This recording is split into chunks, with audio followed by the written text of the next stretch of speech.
अध्यक्ष झाल्यानंतरची तुमची पहिली बैठक आहे, काय सांगाल? आज आढावा बैठक होती. संघटनात्मक बांधणीचा आढावा घेण्यात आला.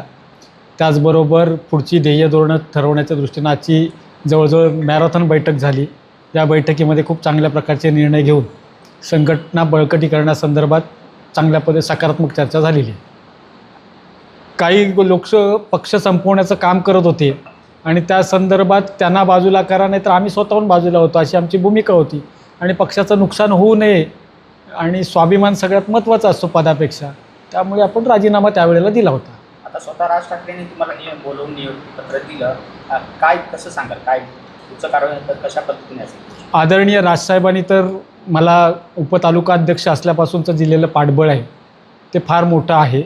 आणि त्याच याच्यावर मी गेले 2 वर्ष मनसेमध्ये सक्रिय नव्हतो, पण मी तरीसुद्धा सामाजिक क्षेत्रामध्ये कार्यरत राहिलो. मला 100% विश्वास होता की आदरणीय राजसाहेब माझ्यावर पुन्हा जबाबदारी देतील आणि मला चांगलं काम करण्याची संधी देतील.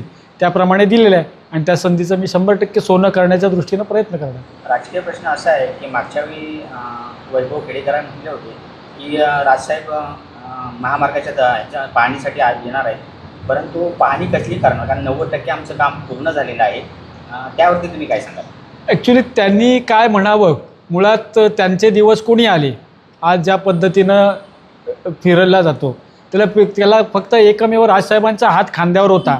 अन्यथा कुत्र्यानं विचारलं नसतं, ही परिस्थिती होती. राहिला विषय एवढे सुज्ञ आपण लोकप्रतिनिधी होऊन गेलेले आहात आणि रस्त्याची परिस्थिती आपण पत्रकार म्हणून बघता की खेडपासूनच अगदी आमच्या भाव नदीपर्यंत गेला तरी कसा 90-95% पूर्ण झाला तो कळून नाही घेत.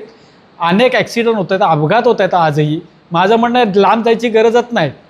कामते घाट जो परिसर आहे तो जर बघितला तर भयानक परिस्थिती आहे. मग तो त्यांना आज भारतीय जनता पार्टीत गेल्यानंतर गोड वाटत असेल, याच्या व्यतिरिक्त काय आहे?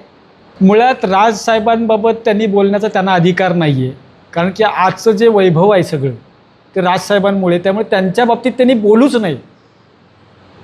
कोकणाची वाट तर त्यांनी लावली, कळलं की नाही, आणि नियती कोणाला माफ करणार नाही, म्हणून बिन पदाच्या आज फिरावं लागतंय नेते लावून. बाकी काय सांगायचं त्यांच्याबद्दल? पुढे मनसे कोकणामध्ये कशी वाढेल, कसं वाढवणार, याचं काय? आता 100% मनसे वाढवण्यासाठी आम्ही कटिबद्ध आहोत. ज्यांनी पक्ष वाढवण्यापासून पक्ष वाढ खुंटण्याचा प्रयत्न केला ते बाहेर असल्यामुळे 100% या ठिकाणी पक्ष वाढेल. मेन कारण होतं तेच आता बाजूला आहे, त्यामुळे 100% वाढणार. पुढे कार्यकर्त्यांना काय सांगाल? माझं एवढंच म्हणणं आहे की आदरणीय राजसाहेबांना अभिप्रेत असणारा पक्ष आपण सर्वांनी इथे बांधणी केली पाहिजे. आज तरुणाईला आपण कॉन्सन्ट्रेट केलं पाहिजे.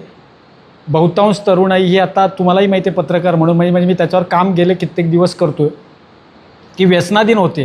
म्हणजे भविष्यात सुज्ञ नागरिक मिळणं कठीण होईल किंवा वैभिचाराकडे जास्त वळली गेलेली आहे. तर त्यांना आपण ट्रॅकवर कसं आणू शकतो? नुसतं वंदे मातरम भारत माता की जय म्हणून चालणार नाही. अजून माहितीच नाही आहे की काय परिस्थिती आहे ग्रामीण भागापर्यंत. त्याचं म्हणजे तुम्ही ड्रग्सचा विचार केलात तर ते कुठपर्यंत पोचलं आहे.